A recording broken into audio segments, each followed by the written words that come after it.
నకిలీ మద్యం తయారీ కేసులో నిందితులకు మరోసారి రిమాండ్ పొడిగించారు. మరింత సమాచారం మా ప్రతినిధి జయప్రకాష్ అడిగి తెలుసుకుందాం. జయప్రకాష్, జోగి సోదరులకు రిమాండ్ ఎప్పటి వరకు పొడిగించారు?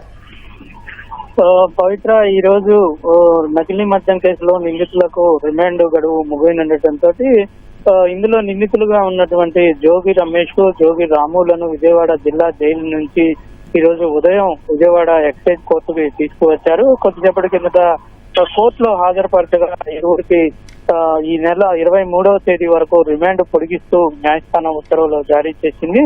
ఇందులో ప్రధానంగా చూసుకున్నట్లయితే ఇప్పటి వరకు సుమారుగా 17 మంది పైగా నిందితులని అరెస్టు చేసినటువంటి పోలీసులు ఇద్దరిని మాత్రమే ప్రస్తుతం ఇక్కడ విజయవాడ జిల్లా జైల్లో ఉన్నారు. మిగిలిన వాళ్ళు ఇటు నెల్లూరు, అదేవిధంగా అక్కడ దగ్గరలో ములకల చెరువు దగ్గరలో ఉన్నటువంటి తంబలపల్లి జైలు వద్ద కూడా కొంతమంది జ్యుడిషియల్ రిమాండ్ లో ఉన్నారు. ఎందుకంటే ములకల చెరువు, అదేవిధంగా ఇక్కడ ఉన్నటువంటి ఇబ్రహీంపట్నం పరిధిలో ఉన్నటువంటి కేసులో కూడా ఇద్దరు నిందితులు దాదాపు 2 కేసుల్లో ఒకళ్లే ఉండటంతో వాళ్ళని కొంతమందిని పీటీ వారెంట్ మీద అక్కడికి తీసుకువెళ్లి విచారణ చేయటం ఇదంతా కొనసాగుతుంది. మరి కొంతమందిని విజయవాడ జిల్లా జైలు నుంచే నెల్లూరు కేంద్ర కారాగారానికి ఇక్కడ పూర్తి స్థాయిలో జైలు నిండిపోవడంతో ఇక్కడ నుంచి అక్కడికి రిఫర్ చేసిన పరిస్థితి అయితే ఉంది. ఈ రోజు ప్రస్తుతం వీళ్ళ ఇద్దరిని కోర్టులో హాజరుపరిచారు. మిగిలిన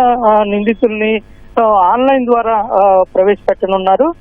వారికి కూడా ఈ రోజు సాయంత్రం లోపు రిమాండ్ గడువు పెంచే అవకాశం అయితే ఉంది. ప్రస్తుతం ఇప్పటి వరకు కేసు పూర్వపరాలు చూసుకున్నట్లయితే 2 కేసుల్లో నిందితుల్ని విచారించేందుకు, కేసు పూర్తి స్థాయిలో దర్యాప్తు చేసేందుకు ఎక్సైజ్ అధికారులతో పాటు సిట్టు ప్రత్యేకంగా ఒక సిట్టుని ఏర్పాటు చేసింది ప్రభుత్వం. సిట్టు ఆధ్వర్యంలో విచారణ కొనసాగుతుంది.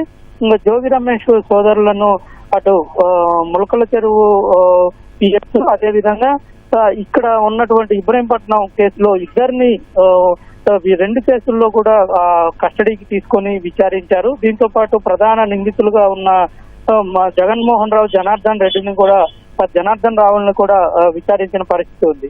సో మరోవైపు ప్రస్తుతం ఈ బాలాజీ, అదేవిధంగా సుదర్శన్ అని ఇద్దరు నిందితులు కీలకంగా ఇందులో ఉన్నారు. వీళ్ళు ఈ నకిలీ మద్యం తయారీ ఫార్ములాను తయారు చేసి గోవా నుంచి వచ్చి ఇక్కడ నకిలీ మద్యం ఫార్ములా తయారు చేసి ఇక్కడ మొత్తం వాళ్లే, ఎవరికి ఆ సీక్రెట్ చెప్పకుండా వాళ్లే ఇక్కడ మొత్తం వాటిని అంతటిని ప్రిపేర్ చేసి ఏ విధంగా బాటిల్స్ నింపాలి ఏంటి అనే విషయాలన్నింటినీ వీళ్ళకి చెప్పి వెళ్తూ ఉండేవాళ్ళు.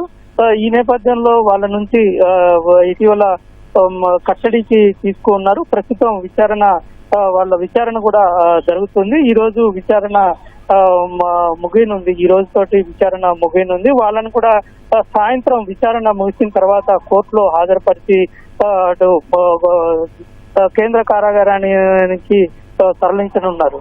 మొత్తం మీద ఇప్పుడు ఉన్నటువంటి ఈ కేసులో, ఈ 2 కేసుల్లో దాదాపు చాలా వరకు 25 మంది నిందితులు ఉన్నట్టు తెలిపారు. చాలా మందిని అరెస్ట్ చేసి విచారణ జరిపారు. కొన్ని కీలక విషయాలు రాబట్టనున్నారు. మరికొంత ఇందులో పూర్తి స్థాయిలో ఛార్జ్ షీట్ కూడా దాఖలు చేసే అవకాశాలు అయితే త్వరలోనే దాఖలు చేసే అవకాశాలు అయితే ఉన్నాయి. పవిత్ర, ధన్యవాదాలు జయప్రకాష్.